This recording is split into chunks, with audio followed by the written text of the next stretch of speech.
ಗಂಗಾ ನದಿಯ ತಟದಲ್ಲಿರುವಂತಹ ತುಂಬಾನೇ ಪವಿತ್ರವಾಗಿರುವಂತಹ ಕ್ಷೇತ್ರ ಇದು. 12 ಜ್ಯೋತಿರ್ಲಿಂಗಗಳಲ್ಲಿ ಒಂದು. ಇವತ್ತು ಆ ಜ್ಯೋತಿರ್ಲಿಂಗದ ಬಗ್ಗೆ ನಾನು ನಿಮಗೆ ತಿಳಿಸ್ಕೊಡ್ತಾ ಇದ್ದೀನಿ. ಇದು ಭಕ್ತಿ ಸ್ಟುಡಿಯೋ. ನಿಮ್ಮ ಜೊತೆ ನಾನು ಆರ್ಜೆ ನಿಖಿತಾ.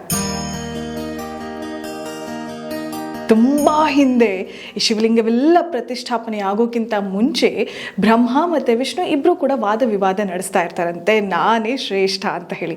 ಅಂತಹ ಸಂದರ್ಭದಲ್ಲಿ ಶಿವನ ಹತ್ರ ಹೋದಾಗ ಯಾರು ಶ್ರೇಷ್ಠ ಅಂತ ನೋಡೇ ಬಿಡೋಣ ಅಂತ ಹೇಳಿದಾಗ ಅತ್ಯಂತ ದೊಡ್ಡದಾದಂತಹ ಆದಿ ಅಂತ್ಯ ಕಾಣದೇ ಇರುವಂತಹ ಒಂದು ಜ್ಯೋತಿಯನ್ನ ಬೆಳಗಿಸ್ತಾನೆ. ಮತ್ತೆ ಯಾರು ಇದರ ಆದಿ ಅಥವಾ ಅಂತ್ಯವನ್ನ ಕಂಡು ಹಿಡಿತಾರೋ ಅವರೇ ಶ್ರೇಷ್ಠ ಅನ್ನೋ ಮಾತಾಗುತ್ತೆ. ಆದ್ರೆ ವಿಷ್ಣು ಒಪ್ಕೊಳ್ತಾರೆ. ನಂತರ ಈ ಎಲ್ಲ ಸ್ಪರ್ಧೆ ನಡೆದಾಗ ನನಗೆ ಇದರ ಆದಿ ಅಂತ್ಯ ತಿಳಿಲಿಲ್ಲ ಅಂತ ಹೇಳಿ. ಆದರೆ ಬ್ರಹ್ಮ ಏನು ಮಾಡ್ತಾನೆ, ಸುಳ್ಳು ಹೇಳ್ತಾನೆ.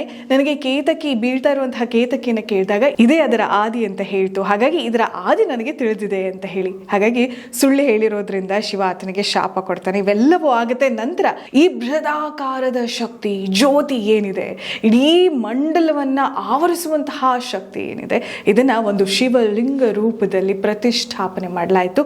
ಸ್ವತಃ ಶಿವನೇ ಪ್ರತಿಷ್ಠಾಪಿಸಿರುವಂತಹ ಈ ಒಂದು ಕ್ಷೇತ್ರವೇ ಗಂಗಾ ನದಿಯ ದಡದಲ್ಲಿ ಇರುವಂತಹ ಕಾಶಿ ವಿಶ್ವನಾಥ ಜ್ಯೋತಿರ್ಲಿಂಗ.